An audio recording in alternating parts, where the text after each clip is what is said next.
Bismillahirrahmanirrahim. Dear students, this is 28th lecture for the subject Language and Communication Skills और इस lecture में हम 2.5 feeding and swallowing disorders इनके हवाले से और इनकी कुछ कॉजेज़ और सिम्टम्स पर बात करेंगे। Feeding and swallowing disorders causes and symptoms 2.5। तो हम जो है ना वो अब इसके हवाले से बात करेंगे फीडिंग एंड स्वेलुइंग डिसऑर्डर्स के हवाले से, यानी कि खुराक को खाना और निगलना, इसमें क्या क्या डिसऑर्डर्स हो सकते हैं और इसकी क्या क्या कॉजेज़ हैं। चूँकि यूनिट 2 में हमने डिसऑर्डर्स ऑफ कम्युनिकेशन एंड डिस्फेरिया पढ़ना था, तो डिस्फेरिया वाला जो पोर्शन है अब उसकी बारी है 2.5 कोर्स आउटलाइन में। और डिस्फेरिया का मतलब जो है वो स्वेलुइंग डिसऑर्डर्स ही होते हैं। बिस्मिल्लाहिर्रहमानिर्रहीम। तो हम अपने लेक्चर का बाकायदगी से आगाज़ करते हैं। वला ताहिनु वला तहज़नु, do not lose hope nor be sad. तो हमने जो है ना वो कुरान पाक की इस आयत के साथ, जिसमें कि उम्मीद को पकड़े रखने का दर्स है, उम्मीद का दामन जो है ना थामने का दर्स है, और इसके अलावा परेशान ना होने की बात की गई है कि do not lose hope and nor be sad, वला ताहिनु वला तहज़नु। तो ये आजकल के हालात में और जो भी सिचुएशंस चल रही हैं इस पुरफितन दौर में, ये हमारे लिए एक बहुत बड़ी गाइडेंस है कि अल्लाह ताला हमें जो है ना ये दर्स दे रहे हैं कि हमें उम्मीद और जो है ना वो उम्मीद का दामन नहीं छोड़ना चाहिए, और हमें गम को पास भी नहीं फटकना चाहिए, फटकने देना चाहिए। सबसे पहले जो ना वो हम फीडिंग एंड स्वैल्यूइंग डिसऑर्डर्स के हवाले से कुछ कंसेप्ट्स हैं जो इससे रिलेट करते हैं, जिनका इससे ताल्लुक़ है, तो हम उन पे बात करते हैं। तो इसमें मेस्टिकेशन है, डेग्लूटिशन है और स्वेलुइंग है। स्वेलो मतलब निगलना, ठीक है। बाकी भी इन तीन जो है ना ये तीनों कॉन्सेप्ट्स को हम डिटेल में नेक्स्ट स्लाइड्स में डिस्कस करते हैं कि what are these mastication, deglutition and swallowing. इसमें डेग्लूटिशन और स्वेलुइंग तकरीबन एक ही जैसे कंसेप्ट हैं, लेकिन इनको अलग अलग यहाँ पे डील किया जाएगा। तो हम देखते हैं कि what are these concepts which are relevant to feeding and swallowing disorders. उसके बाद फिर हम जो है ना वो फीडिंग और स्वेलुइंग डिसऑर्डर्स के हवाले से पढ़ेंगे और इनकी कॉजेज़ और सिम्टम्स के हवाले से भी बात करेंगे।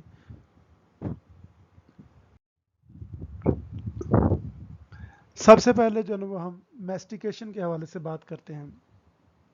तो mastication refers to the process involved in food preparation, including moving the unchewed food onto the grinding surface of the teeth, chewing it and mixing it with saliva in preparation for swallowing। तो ये पूरा जो है ना वो mastication का process है, जिसके लिए कि हमने खाने को इस अंदाज से जो है ना वो तैयार करना होता है कि जो अनच्यूड फूड होता है, एक तो उसको ग्राइंडिंग सरफेस, जो हमारे पीछे जो दांत हैं जिनका काम ही ग्राइंडिंग है, पीसना है, ठीक है। तो कुछ दांत हैं उनका काम है सिर्फ जो है ना वो मतलब चीरना, फाड़ना, काटना, और कुछ का काम है ग्राइंडिंग, इनको पीसना, खाने को पीसना। जो कि आपको पता है कि हमारे जो पिछले दांत हैं जो है ना वो बड़े बड़े, तो उनका जो है ना ये काम है कि वो जो है ना ग्राइंडिंग करेंगे। तो फिर उसके बाद वो इसको हम जो है ना च्युइंगम टाइप बना देंगे, च्यू करेंगे इसको, and mixing it with saliva, और इसके साथ साथ इनमें इसमें सलाइवा भी उस खाने में शामिल होता जाता है, और अल्टीमेटली फिर जो है ना ये गोलस बन जाएगा जो कि निगलने के काम आएगा, जिसको हम स्वेलो करेंगे।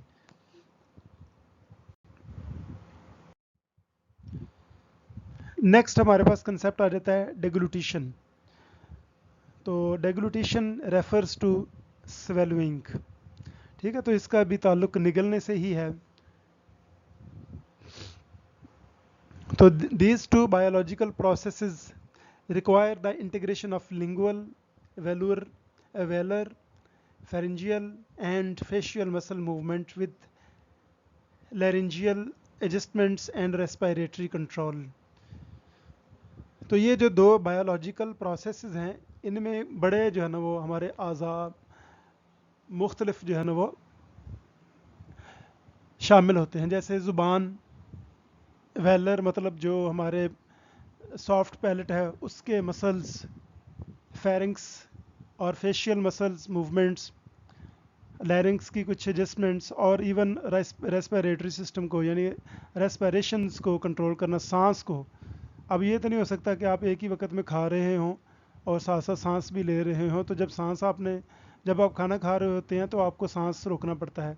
तो ये जो है ना वो these two biological processes require the integration of lingual, velar, pharyngeal and facial muscle movement and laryngeal adjustments and respiratory control. During the mastication and deglutition process, all muscles inserting into the orbicularis oris may be called into action to open, close, purse and retract the lips as food is received। तो जो हमारे मुंह के इर्द गिर्द के जितने भी मसल्स हैं वो जो है हमारे लिप्स को, हमारी जो है ना इनको ओपन, क्लोज, परस्यू और रिट्रैक्ट करने के जो है ना वो काम आते हैं। तो ये डेग्लूटिशन और मेस्टिकेशन के दौरान जो है वो सारी मूवमेंट्स चल रही होती हैं और इसमें जितने भी मसल्स यूज़ होते हैं उन सब का जिक्र है यहाँ पे। All intrinsic and extrinsic muscles of the tongue will be invoked to move the food into position for chewing and preparation of the bolus।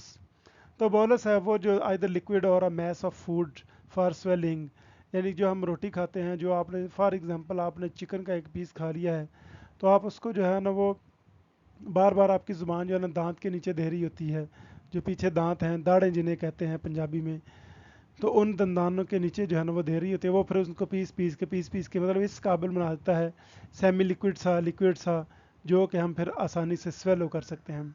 The velar elevators seal off the nasal cavity to prevent regurgitation and the pharyngeal constrictors must contract in a highly predictable fashion to move the bolus down the pharynx and into the esophagus। अब ये जो हमारे जो है ना वो velar के muscles यानी कि जो नेजल कैविटी से नीचे होते हैं, जो सॉफ्ट पैलेट से के साथ होते हैं और नेजल कैविटी को ये फिर कवर करने के लिए होते हैं। उसकी वजह यह है कि नाक में कहीं कुछ खाने के ज़र्रात ना चले जाएं, तो इसलिए।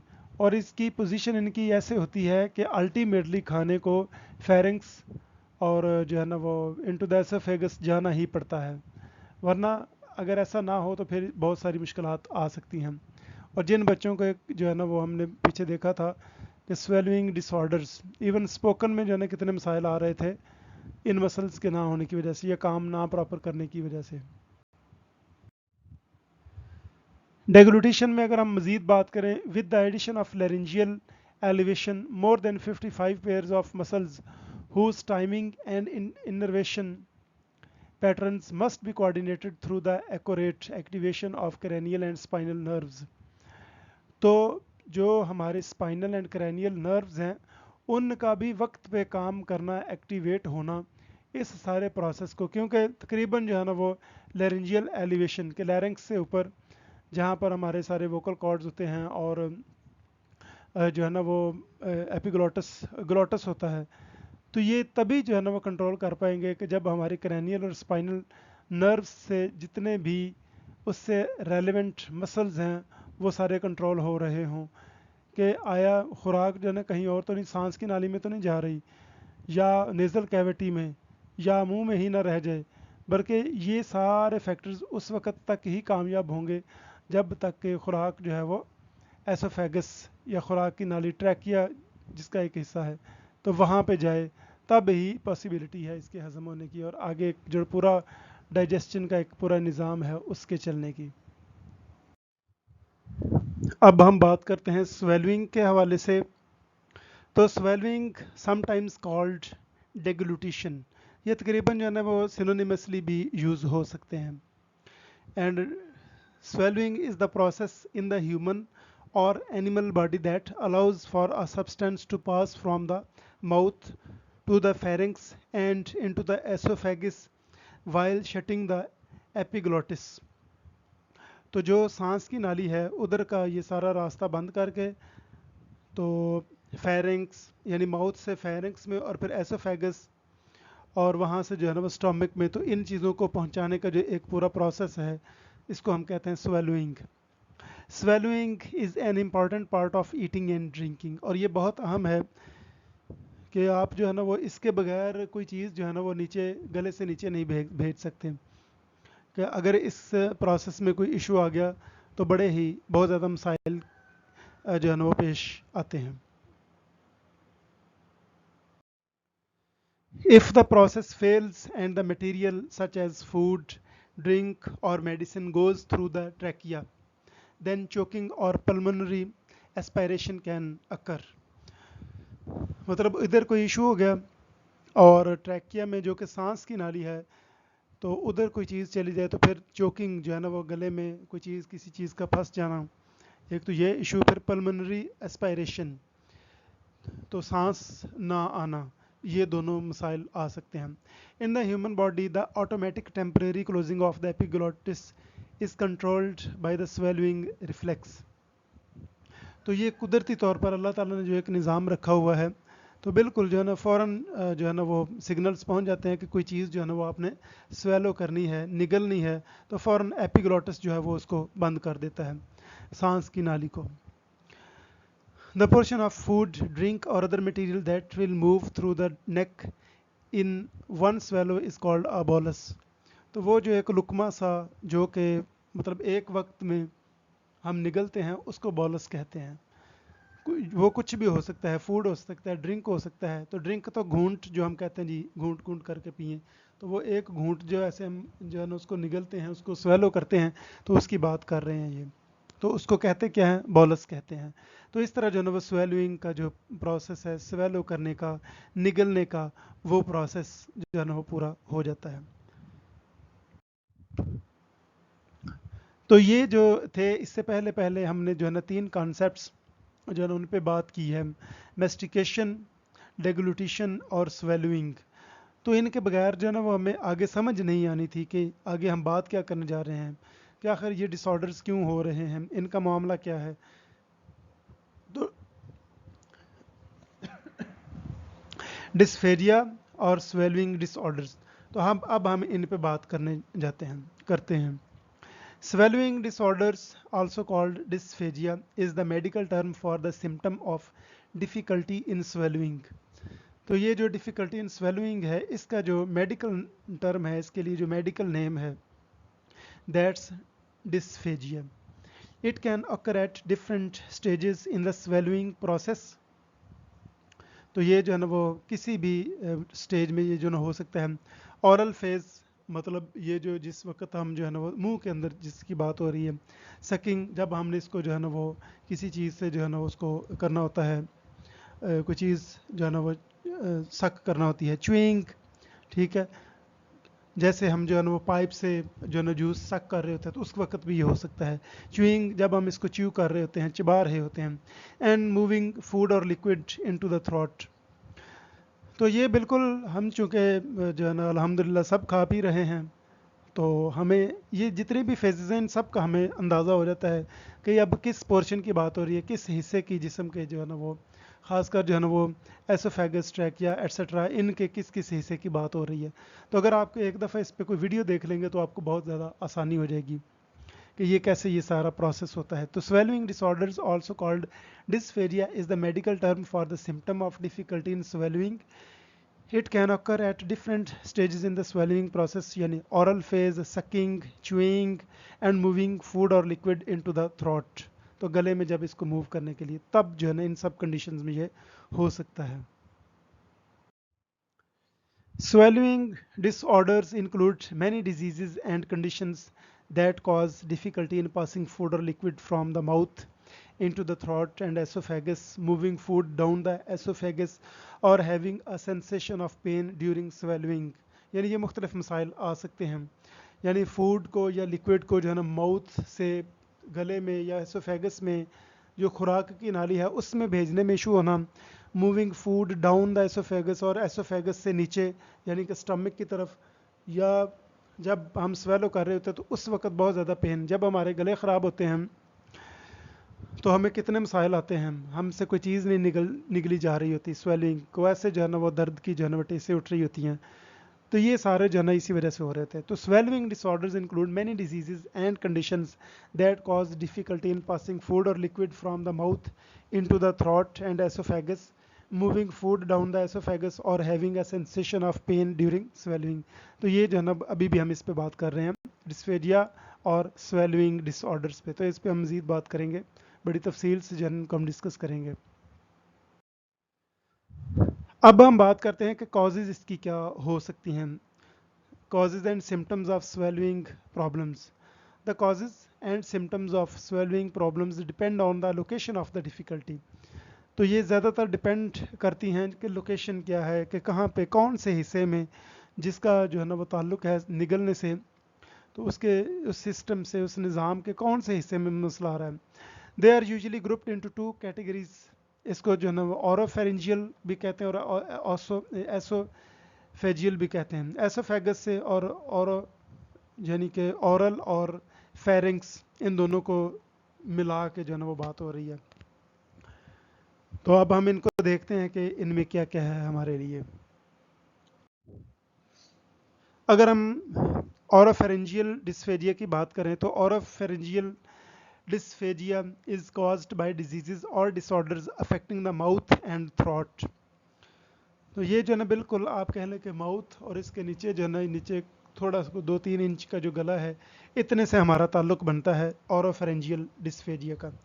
और इसमें क्या क्या इंक्लूड हो सकता है, दिस में इंक्लूड, तो पहली कॉज है स्ट्रोक, कोई हादसा जो है ना वो ब्रेन स्ट्रोक की यहाँ पर खसूसी तौर पर बात होगी।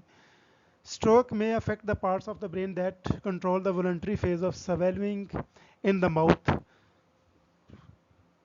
तो ये जो है ना वो उन एरियाज पर अफेक्ट करता है, ब्रेन के उन हिस्सों को जो कि स्वेलिंग को वॉलंटरी यानी कि रज़ाकाराना तौर पर जो है ना वो इसको कंट्रोल करता है, ब्रेन के उन हिस्सों पर ये अफेक्ट करता है, स्वेलिंग इन द माउथ। तो ये जो है ना वो मुंह में जो है ना स्वेलो करने से इसका ताल्लुक है। Between 51 and 73% of stroke patients develop dysphagia. तो जिन लोगों को भी ब्रेन स्ट्रोक होता है, दिमाग की जो ना कोई नस फट जाए, कोई इस तरह का कोई इशू हो जाए, तो स्ट्रोक पे हमने पहले भी बड़ी तफसील से बात की हुई है, वो आपने वहाँ से समझ लेनी है और बाकी यहाँ से समझ लें। तो तकरीबन 51 से लेकर 73% के दरमियान इतने पेशेंट जो होते हैं ना जिनको स्ट्रोक होता है, उनमें डिस्फेजिया की अलामात पाई जाती हैं, उनको डिस्फेजिया हो जाता है कि उनसे फिर बाद में जब उनको स्ट्रोक होता है उसके बाद इतने चांसेस हैं 51 to 73% कि वो जो है ना इस काबिल नहीं रहते कि चीज़ों को निगल सकें, मुंह से नीचे भेज सकें गले में। नेक्स्ट जो कॉजेज़ हैं ऑरोफेरेंजियल डिस्फेजिया की, उसमें brain tumours, Parkinson's disease and Alzheimer's disease. तो ये जो डिसऑर्डर्स हैं जिनका सब का ताल्लुक जो है ना वो degeneration of muscles of the brain, क्या आहिस्ता आहिस्ता जो है ना वो ब्रेन के जो मसल्स हैं, ब्रेन की जो कॉर्टेक्सेस हैं, वो सारी जो है ना कॉर्टेक्सेस वो वीक होती जाती हैं। This disorders prevent impulses from the brain and cranial nerves reaching the muscles of the mouth and throat. तो ये जो उन जो क्रैनियल मसल्स, क्रैनियल नर्व्स और ब्रेन में जो नर्व्स होती हैं जिनका काम जो है वो माउथ और थ्रॉट को कंट्रोल करना है, इनकी मूवमेंट्स को कंट्रोल करना है, उनको ये अफेक्ट करती हैं। फिर इसके बाद सिफिलिस है, तो ये एक सेक्सुअली ट्रांसमिटेड डिजीज़ है, AIDS type, that causes nerve cells in the spinal cord to degenerate during its third और फाइनल स्टेज। तो ये स्पाइनल कॉर्ड को जो है ना वो जो नर्व सेल्स होते हैं जो स्पाइनल कॉर्ड के अंदर होते हैं, ये उनको डैमेज करती है। The loss of these cells can affect swallowing as well as walking, hearing and sight. तो चूँकि हराम मग्ज़ जो कि आप कह लें कि नर्व्स मौजूद होती हैं हमारे रीढ़ की हड्डी में, उन सब की वजह से हमारी ये सारी मूवमेंट्स, तो नीचे वाला धड़ तो ख़त्म होता ही होता है, इवन ऊपर वाले जो है ना, चूँकि आपको पता है कि ब्रेन के फ़ौरन बाद जो है ना स्पाइनल कॉर्ड शुरू हो जाती है, तो इनका जो ना डायरेक्ट ताल्लुक बनता है हमारे माउथ से और हमारे जो और ऑरोफेरेंजियल जो हमारे मसल्स हैं इन सब से। तो अगर यहाँ पे कोई मसला आता है तो उसकी वजह से, तो सिफिलिस की वजह से भी ये मसाइल आ सकते हैं कि ऑरोफेरेंजियल डिस्फेजिया हो सकता है, यानी मुंह और गले का यहाँ पे निकलने में मसाइल आ सकते हैं। फिर abnormalities of the upper oesophageal sphincter. तो स्फिंक्टर खुली हुई जगह को कहते हैं। तो एसोफेजियल स्फिंक्टर जो ऊपर वाला हमारा आप कह लें कि कनेक्शन है मुंह के साथ खुराक की नाली का, उसकी बात हो रही है। Some people have a sphincter that does not relax normally during swallowing. तो वो जो है जो मतलब जब हम खाना खाते हैं तो यहाँ पर जो मसल्स होते हैं जो बिल्कुल ऊपर एसोफेगस के, तो वो मूव करते हैं, वो आसानी से जो है ना मूव कर जाते हैं, तो उसकी वजह से फिर आसानी से खुराक नीचे चली जाती है। लेकिन अगर ऐसा नहीं होता तो फिर मसाइल आते हैं। This overly rapid closure eventually results in the formation of a pouch in the upper oesophageal wall.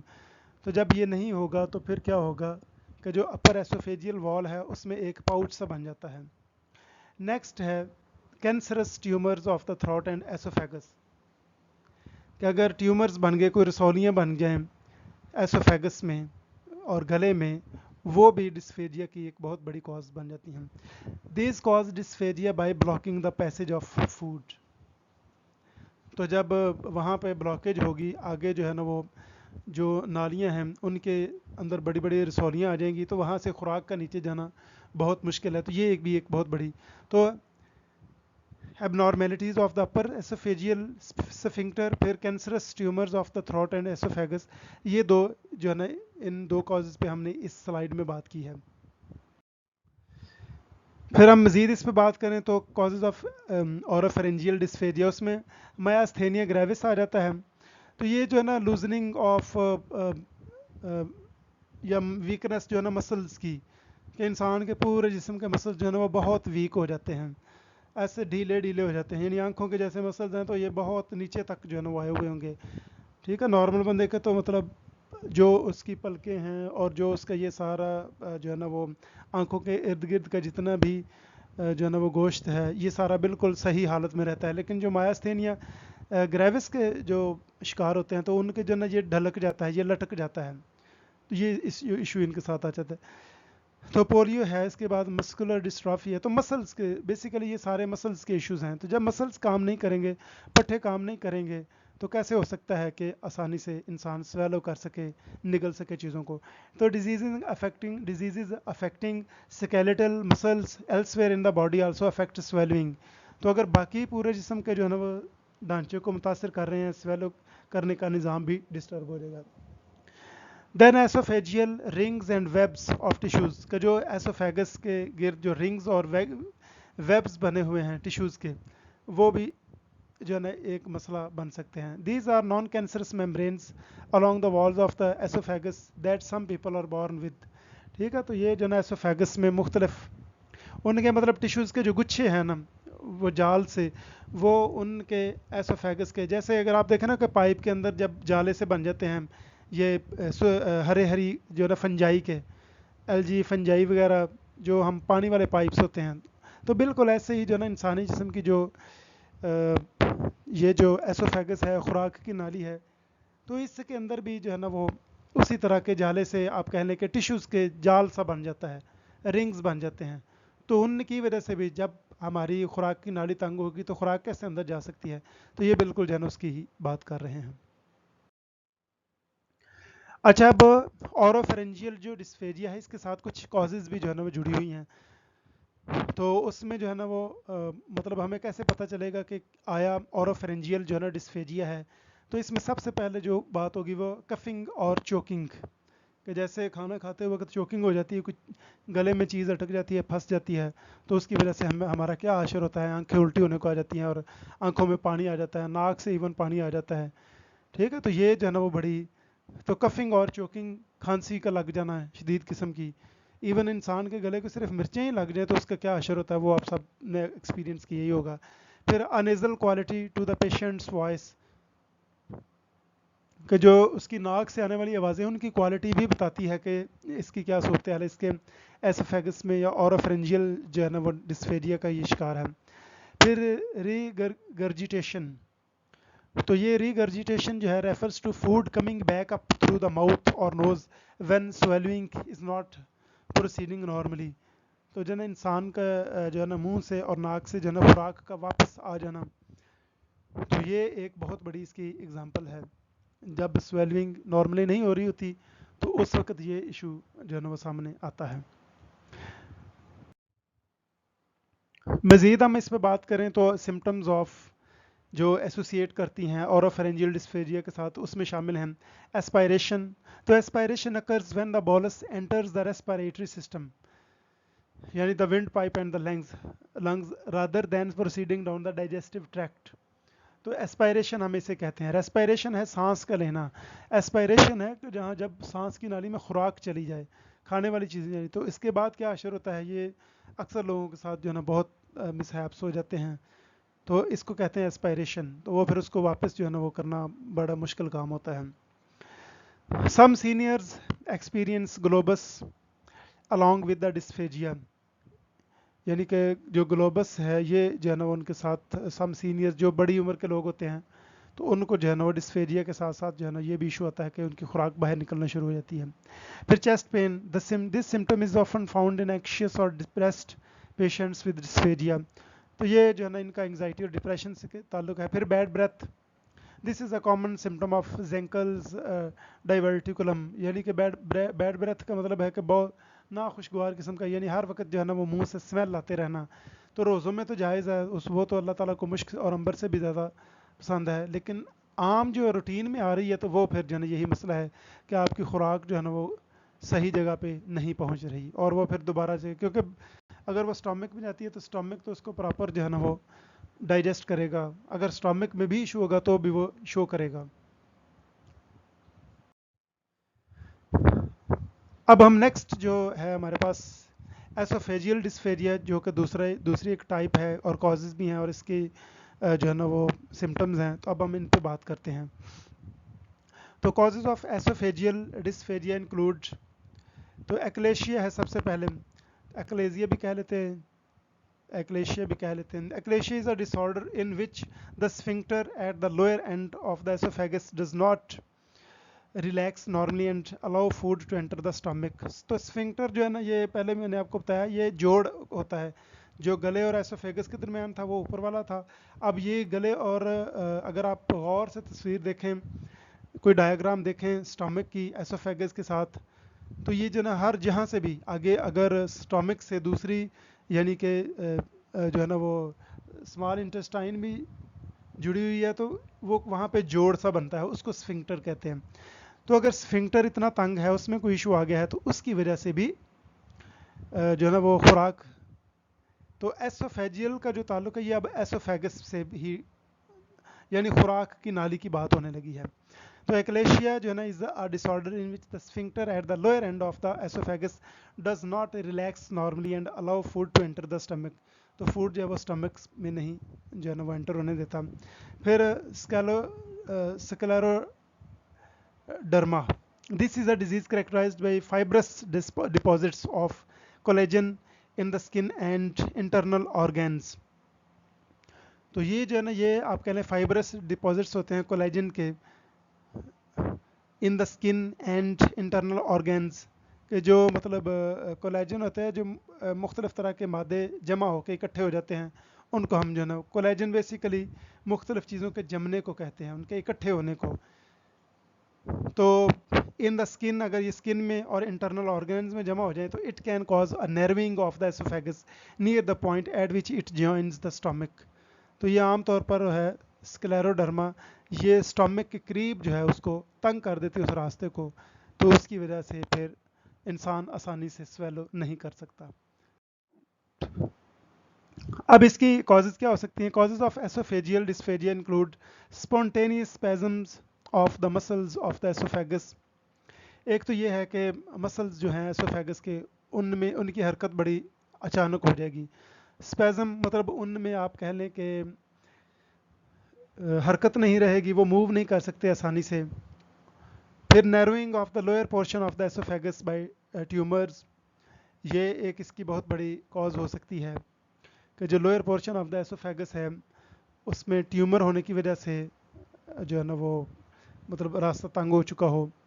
Narrowing of the lower end of the oesophagus caused by scaring from radiation treatments, जो लोग radiation जो है ना वो मतलब treatments करवाते हैं, certain medications खाते हैं, commonly antibiotics, N S AIDs यानी एड्स के खिलाफ, एंड पोटाशियम क्लोराइड और पेप्टिक अल्सर्स एट्सेट्रा, यानी पेप्टिक अल्सर जो है ना वो जो स्टमक में हो जाए तो भी वो खुराक को जो है ना एसोफेगस से हमारा स्टमक कबूल नहीं करता, वो फिर सारी खुराक बाहर आ जाती है। तो इस तरह जो है ये कॉजेज़ हैं। मज़ीद हम इस पे बात करते हैं। तो a sensation of food sticking in the back of the throat or further down the chest, the patient's identification of the trouble spot, however, may not be the actual location of the blockage or narrowing. तो food जो है अगर stick कर रहा है किसी जगह पे बैक ऑफ द थ्रोट या डाउन द चेस्ट, तो उसमें जो है ना वहाँ पे भी हाँ पता नहीं चल रहा होता कि कहाँ पे ब्लॉकेज हुई है, लेकिन ये ब्लॉकेज यानी वो फूड जो है ना स्टिक हो जाता है उसकी वजह से भी हो सकता है जो एसोफेजियल डिस्फेजिया। फिर पेन और a feeling of heart burn underneath the breast bone, के जो हमारी जो है ना ये सामने वाली हड्डी है इसके नीचे करके इंसान को जो है ना हार्ट बर्न फील होता है, मतलब ऐसे कि जैसे हम कहते हैं ना जी सीने की जलन जिसे हम कहते हैं। फिर रीगर्जिटेशन है जिस पे हम पहले भी बात कर चुके हैं कि चीज़ें का जो है ना उसका बाहर निकल आना, इंसान जो है ना मतलब वॉमिट कर देना, रिगर्जिटेशन। फिर changing dietary habits, typically eating fewer solid foods and taking in more liquids and soft foods. अच्छा इसका जो है ना वो मतलब हल ये हो सकता है कि हम जो है ना चेंजिंग डाइटरी हैबिट्स चेंज कर लें और सॉलिड फूड्स कम कर दें और लिक्विड्स और सॉफ्ट फूड्स जो है ना वो खाने को दिल करे, तो भी आप समझ लें कि एसोफेजियल डिस्फेजिया है।